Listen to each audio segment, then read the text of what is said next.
seeing if you... Why are you disturbing me? Oh, were you on your video? Yes. I just finished. I'm making an outro. I'm making an outro. What is that? Goodbye. Oh, you paused it? No. It's still going. Oh, I was gonna see if you wanted to go with me to dance, but okay, never mind. Well, if I make my outro real quick, if you go away. Okay, we'll make your outro real quick. Okay.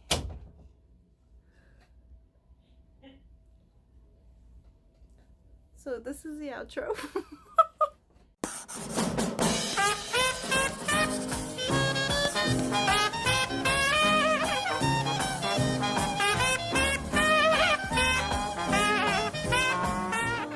Welcome back to my channel. Today is a little bit different.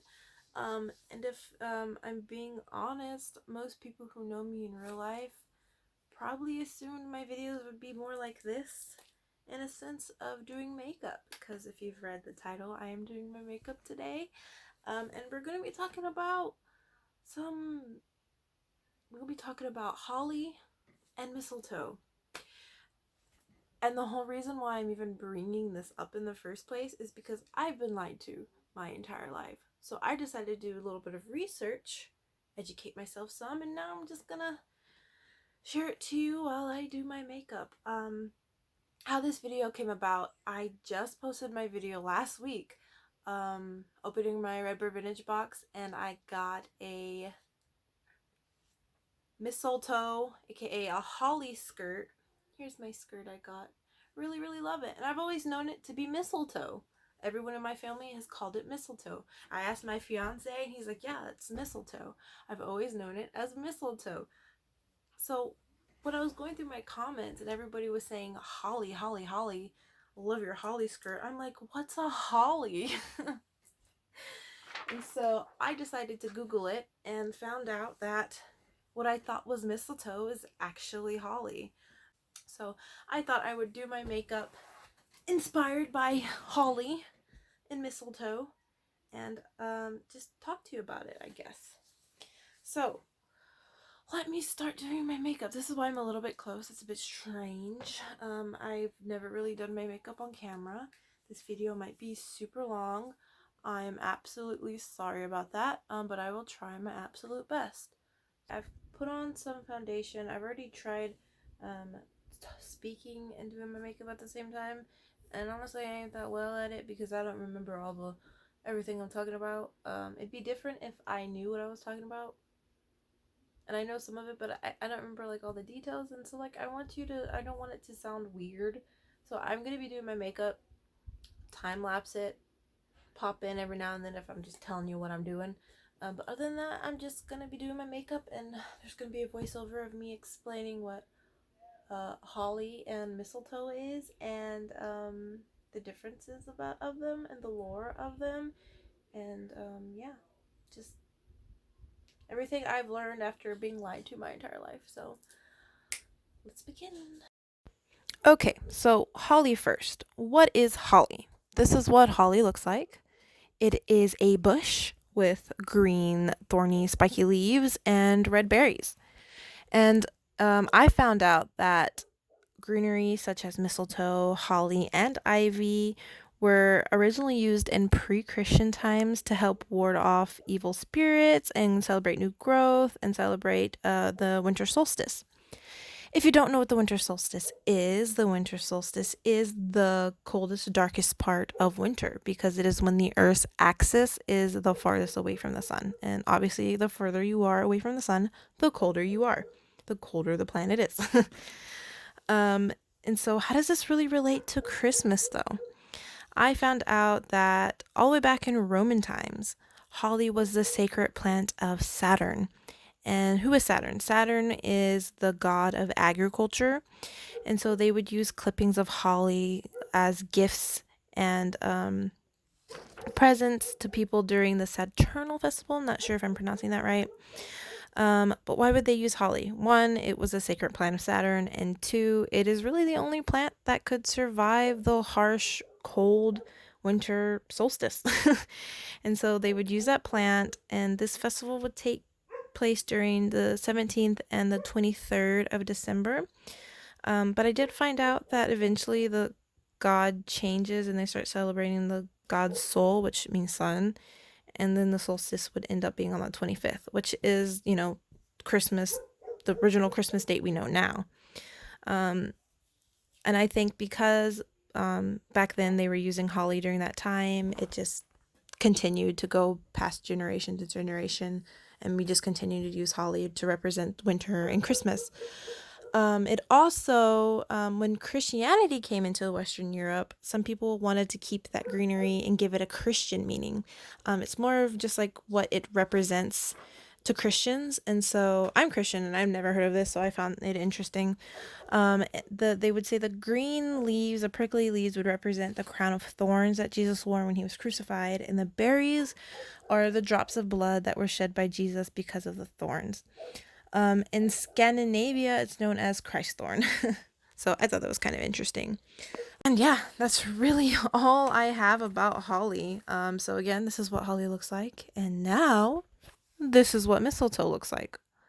Greatly different. As you see, mistletoe has smooth green leaves and white berries. However, mistletoe is a parasite plant. And this is because this plant is, although it can grow on its own, it's most commonly found on bushes and trees especially. And it will grow on their branches or trunks, and it will dig their roots into the tree and steal their nutrients. From the earliest times, mistletoe has been one of the most magical, mysterious plants and used in many European folklores, as it was considered to bestow life and fertility, and it was protection against poisons, and it was also an aphrodisiac. The mistletoe of the sacred oak was especially sacred to the ancient Celtic Druids, and I believe this is because mistletoe can grow on oak trees and apple trees, I think. But it was really rare for it to grow on the oak tree, so I think they thought this rarity was special.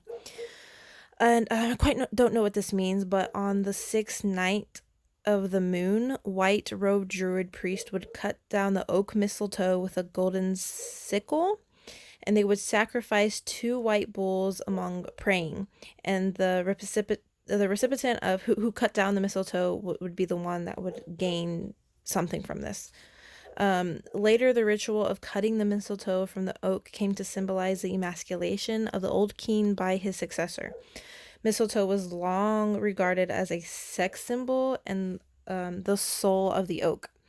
It was gathered at both midsummer and winter solstice, kind of the same as holly, and the custom of using mistletoe to decorate the house at Christmas is a survival of the Druid and the pre-Christian tradition, which also holly. The Greeks also thought that it had mystical powers, and down through the centuries, it became associated with many more folklores. Of course, it did. In the Middle Ages and later, branches of mistletoe were hung from ceilings to ward off evil spirits. In Europe, they were placed over your entry of the house and stable doors to prevent the entrance of witches. It was also believed that the oak mistletoe could extinguish fires because, apparently it's special. This was associated with an earlier belief that mistletoe itself could come to the tree during a flash of lightning. The tradition, which began with European mistletoe, were then transferred to the similar American plant with the process of immigration and settlement. And that is because mistletoe, I believe, has holly only has 2 species. Mistletoe apparently has like 20 species. But yeah, there's tons of species of mistletoe, and I guess this kind of goes for all mistletoe. It doesn't have to be for one specific species.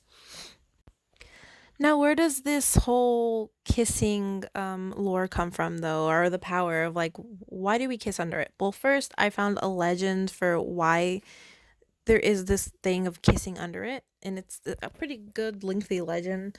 They say that mistletoe was associated with the goddess Frigga, and the story goes mistletoe was a sacred plant of Frigga, the goddess of love and the mother of Balder, the god of summer.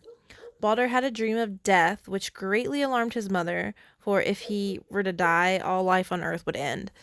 In an attempt to keep this from happening, Frigga went to air, fire, water, earth, and every animal and plant, seeking a promise that no harm would come to her son. Balder now could not be hurt by anyone or anything on earth or under the earth. But Balder had one enemy, Loki, the god of evil, mischief, and he knew of one plant that Frigga had overlooked in her quest to keep her son safe. It grew neither on the earth nor under the earth, but on apple and oak trees. Oh, see, that's where I'm telling you that it grew on apple and oak trees, and there it is. It was a lowly mistletoe. So Loki made an arrow tip of mistletoe and gave it to the blind god of winter, Hoder, who shot it, striking Balder dead. The sky paled, and all things in the earth and heaven wept for the sun god. For 3 days, each element tried to bring back Balder, but eventually he was finally restored by Frigga. It's said that the tears she shed for her son turned into the pearly white berries on the mistletoe plant, and in her joy, Frigga kissed everyone who passed beneath the tree on which it grew.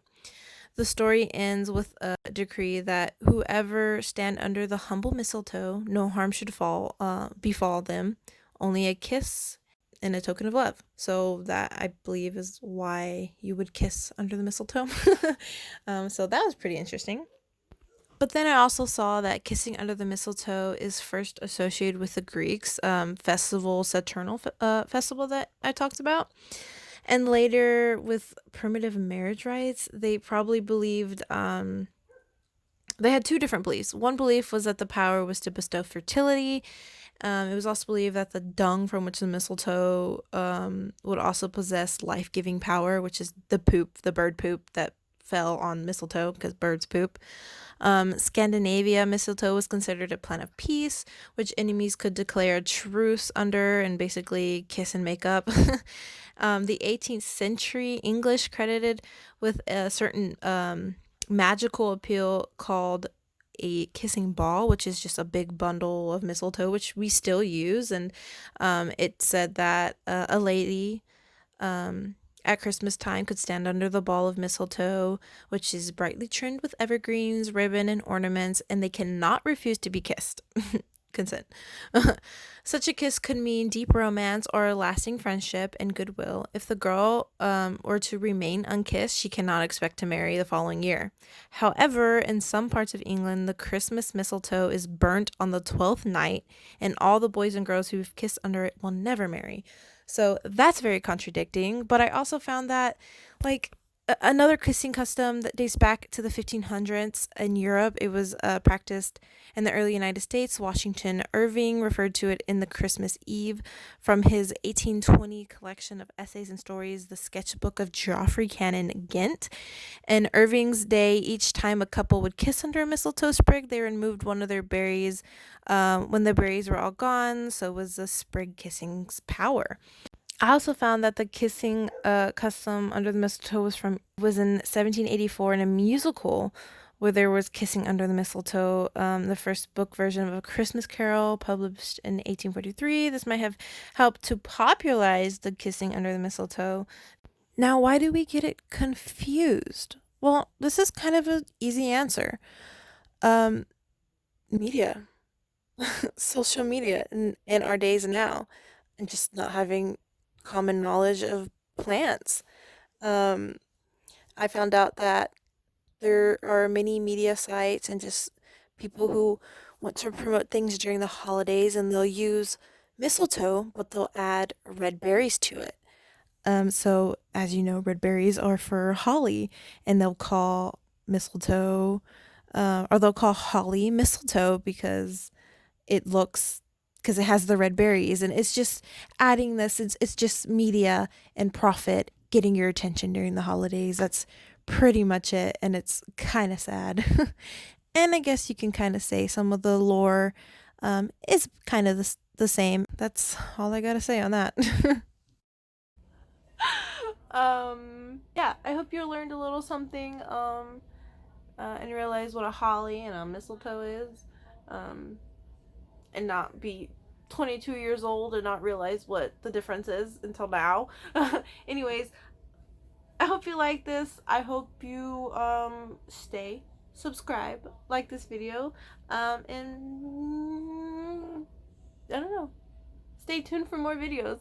There are plenty of things I'm planning on doing. It's just doing it.